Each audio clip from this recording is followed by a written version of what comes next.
বিসমিল্লাহির রহমানির রহিম। দেশ ও দেশের বাইরে থাকা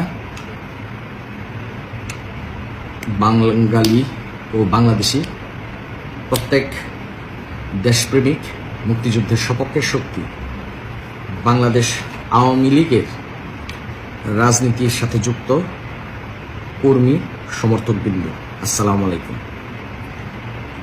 সর্বপ্রথমে আমি বলি যে বাংলাদেশ আওয়ামী লীগ প্রধানমন্ত্রী শেখ হাসিনার পক্ষে কথা বলার পরে যে বা যারা আমার ফেসবুকে সমর্থন করেছেন তাদের এই ভালোবাসা, এই পাশে চলার সাহস আমাকে অনুপ্রেরণা জাগাবে এবং আমি কৃতজ্ঞতা পোষণ করি।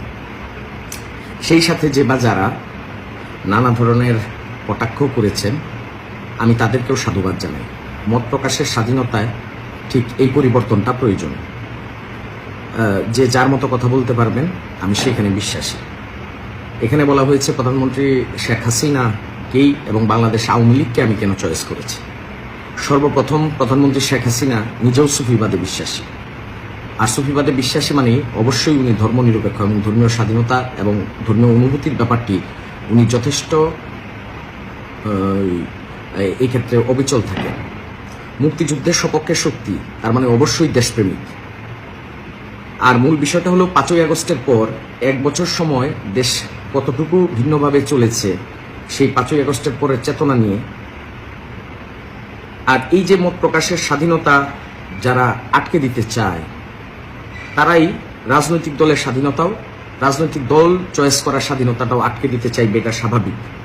তাহলে বিগত সরকার প্রধান যে বলছেন, আমি বলছি বর্তমান প্রধানমন্ত্রী শেখ হাসিনা, তাহলে সেখানে ওনাকে আলটিমেট চয়েস ধরতে হবে।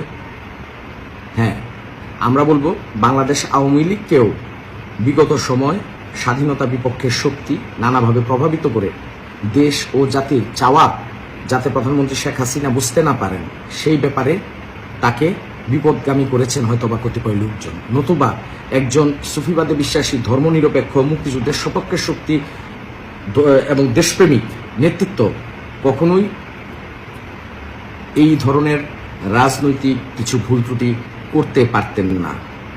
তাই আমার আলটিমেট চয়েস প্রধানমন্ত্রী শেখ হাসিনা এবং বাংলাদেশ আওয়ামী লীগ। জয় বাংলা, জয় বঙ্গবন্ধু, জয় শেখ হাসিনা, জয় বাংলার জয়।